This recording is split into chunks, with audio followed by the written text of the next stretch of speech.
فکر میکردی میخوام بهت پراپ معرفی کنم چون منو نمیشناختی همچین فکری کردی. برعکس میخوام پول بدم شما باش ترید کنید. اونم نه 1 میلیارد و 2 میلیارد، بیش از 10 میلیارد تومان تو فاز اول.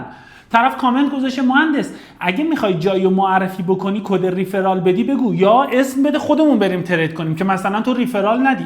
انبوی از کامنت ها گرچه اومده که مهندس تو رو خدا یه راه حل برامون بذار، ما به تو اعتماد داریم، تو یه جایی رو معرفی کن. اما برعکس میخوام انجام بدم.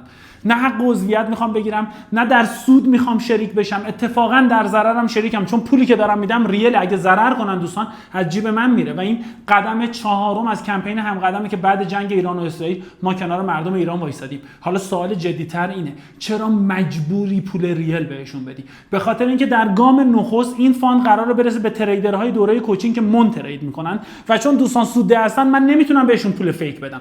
گاه اوقاتی میشنوید دیگه 1 میلیون دلار یکی میگه میدم، 2 میلیون دلار میدم، 10 میلیون دلار میدم. خود تو که با بروکر بستی این پولا فیکه، 2 تا صفر دیگه هم بذار جلوش دیگه. کی به کیه؟ تو که آمار جی دی پی ایران هم نداری، یه عددهای بزرگی همینجوری پخش میکنی برای خودت. ولی چون من واقعی بودم، چون واقعی هستم و امیدوارم واقعی بمونم، پول ریل میدم دست مردم. از بعد از اینکه بچهای کوچینگ اومدن سر کلاس، هر تاریخی دادن شروع کردم ترید کردن، استیتمنتام اومد بیرون، ریز برداشتام اومد بیرون، حتی هش تراکنشات تو فینوست هفته به هفته داره منتشر میشه.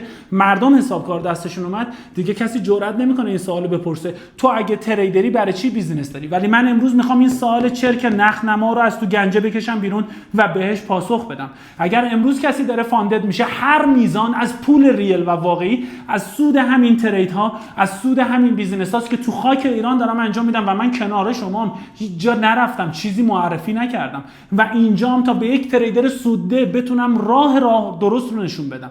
اگر به یک تریدر سودده پول میدی که بخواد ترید بکنه، انگار داری به یک زوج جوان جهیزیه میدی تا زندگیشون رو شروع کنن. انگار داری یک زندانی جرایم غیر امن رو از تو اوین میکشی بیرون. انگار یک کودک سرطانی رو داری از درد نجات میدی و این همه کاری که ما این سالها کردیم کنار مردم بودیم. نمیخوام رخ پیغمبری بگیرم. من گرچه دارم تو این مملکت بیزینس میکنم ولی تکخور نیستم. این مهمه. تو باید کنارشون باشی و امروز فاز 1 رو شروع میکنم. همین الان توی دیسکورد بچهای کوچینگ فاز 1 رو باهاشون استارت میزنیم و میتونن این فاند رو متناسب با دستورالعملی که بهشون میدم بگیرن و در فاز بعدی و گام بعدی هم تمام تریدرهای سوده ایران بهتون میگم که چجوری میتونین دسترسی پیدا بکنین به این سرمایه ها بدون اینکه کسی بخواد ازتون پولی بگیره.